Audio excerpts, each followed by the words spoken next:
cannot describe to you how I feel right now. What I'm experiencing is so detached from the norm. I'm almost convinced I've finally gone insane.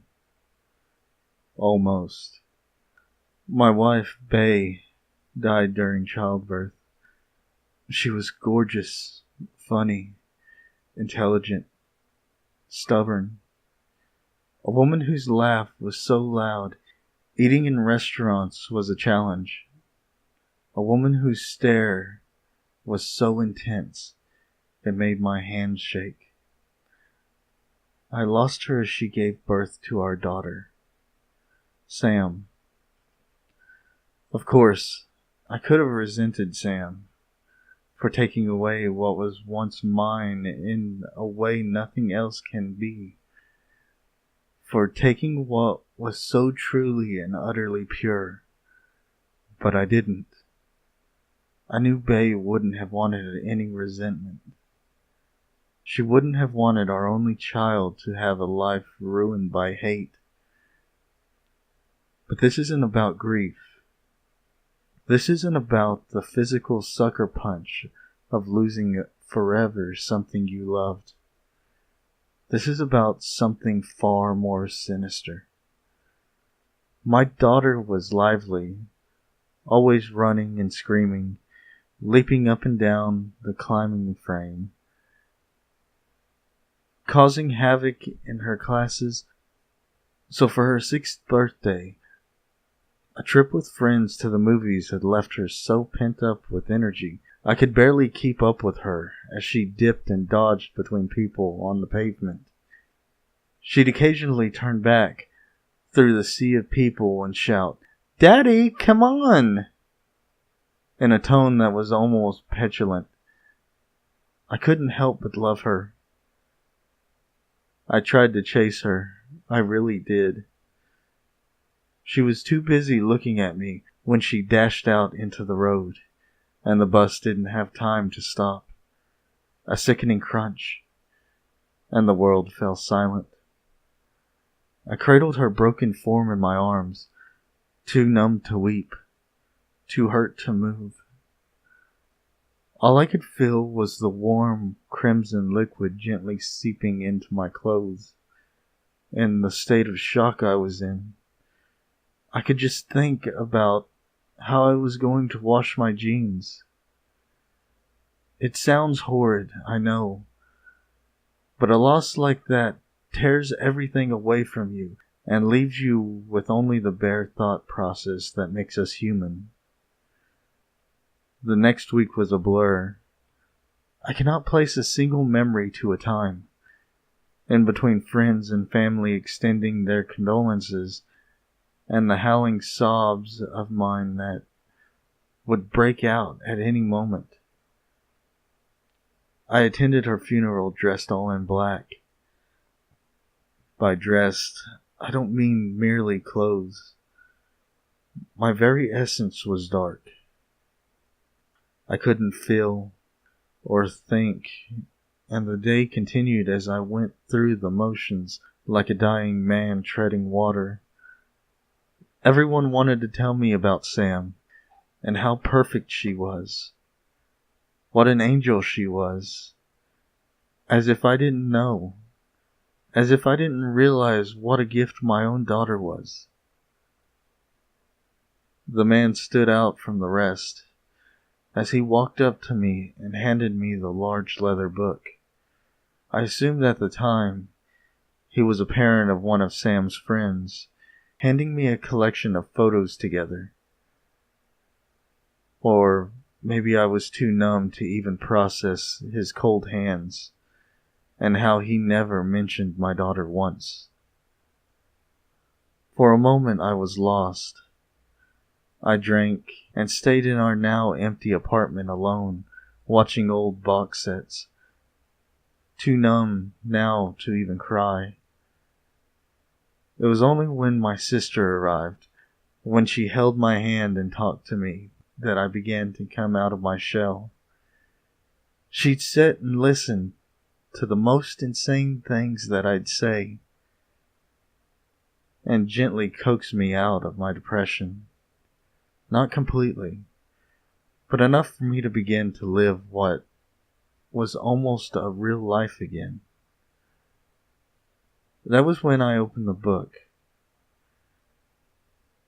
I decided to remember Sam for all the joy she gave, and was prepared to reflect on her life without feeling miserable. I opened to the first page. It was essentially a binder, full of Polaroid photos of my daughter growing up. I furrowed my brow. They were taken from a distance, blurred slightly, and I was in a few of them. I began to feel sick, but hoped that the following photos would provide some explanation. I came up with every excuse on how the man obtained these photos, desperate to view the moments of my daughter's life without a sense of trepidation. The photos grew closer and closer to my daughter's birthday. I could see the day I gave her a tiny bike after she turned 5, and the skinned knees that ensued. The book had so many more pages that I assumed the rest were empty. But there was a photo of her just before the movie on her 6th birthday. I could recognize the pink raincoat she insisted on wearing and my hands on her shoulders. There was no photo of the crash. Instead, her life continued inside the book. Her 7th birthday had a photo of me and her in the garden, covered in paint, with a huge canvas on the floor and an extremely messy painting. Her 7th birthday. Her 7th birthday. The reality of what I was seeing hit me then, and I slammed the book shut. I sat there at the kitchen table staring at the leather. This must be some sadistic Photoshop. I hope someone had taken the time to pull a horrible prank on me. I say I hope, because essentially, I couldn't believe the other explanation, if there even was one. Gritting my teeth, I decided I had nothing to lose and kept reading. I can't explain the emotion I felt whilst I read accurately. Listening to the sound of the page turning, I can try, but nothing could prepare you for something like this. Her life continued, showing her losing her baby teeth, her first day of senior school. My turning of the pages became more frenzied, and I began to notice something. The photographer was getting closer to her as she grew older. Not in every photo, but a general trend. The photographer was getting closer and closer, more daring perhaps. She was beautiful, stunning. As a teenager, she looked just like her mother, all curls and smiles. I grew older too, but the photos began to include me less and less. Her 16th birthday was strange. A group of her friends sitting outside drinking from little plastic cups at a picnic. But there was someone in the background, near the bushes of the park where this was taken. A dark figure stood. You wouldn't have noticed him, if not for the small shadow he cast on the grass. I leaned back for a moment and exhaled. This was too weird. I'd been so caught up in watching my little girl grow up, I hadn't thought about how this would end. Moments like this are so utterly surreal that sometimes you remove yourself from them. I almost felt like I was watching myself read these, like this was a dream or a program on television. I continued. The dark figure became more and more present in each photo. I could almost make out features. His presence was towering, and as I turned the page, I expected to see him disappear. But instead, as the photographs grew closer to her 18th, each birthday was marked with a caption underneath the Polaroid saying, "Another year." She was no longer somewhere I recognized.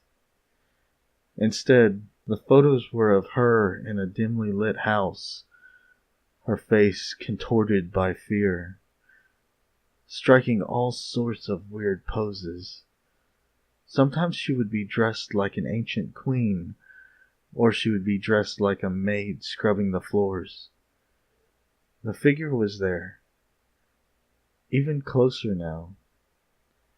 His legs or his arms would appear in each and every photo.